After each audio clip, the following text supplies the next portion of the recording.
अरे किए ही अद्भुत जीव जे हाथ में धरछंती श्रीकृष्ण को सुदर्शन चक्र जार मुंड कुकुड़ा भली बेक मयूर भली पिठी वृषभ बा षंड भली लांज नाग साप भली तार गोटे गोड़ तो हाथी भलिया दिसुची आ गोटे गोड़ बाघ भली आ गोटे घोड़ा भली आ चतुर्थटी मनीष हाथ भली दिसुची जार हाथ अच्छे श्रीकृष्ण को सुदर्शन चक्र। यही अद्भुत दिव्य रूप होउचंती नवगुंजर। नवगुंजर कहानी मुख्य लिखित रूप मिले आदि कवि सारदा दास 1500 शताब्दी सारदा महाभारत रे। हुआ जाए जे अर्जुन तपस्या समय भगवान तांको सामने रे एई अद्भुत रूप में आविर्भाव होइतिले। तांकर उद्देश्य थिला जे अर्जुन को गर्भ भांगी तांको भगवान को असीम शक्तिर अनुभव कराइबा।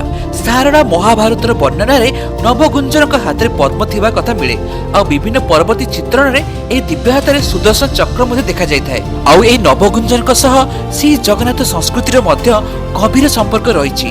श्री मंदिर नीलचक्र रे 8टी नवगुंजर आकृति थिबा उल्लेख मिले। गोटे शरीर किंतु अनेक जीवर रूप ता पछे रही ओडिशार शताब्दी पुराना परंपरा। यह होउचंती हमर नवगुंजर। जय जगन्नाथ।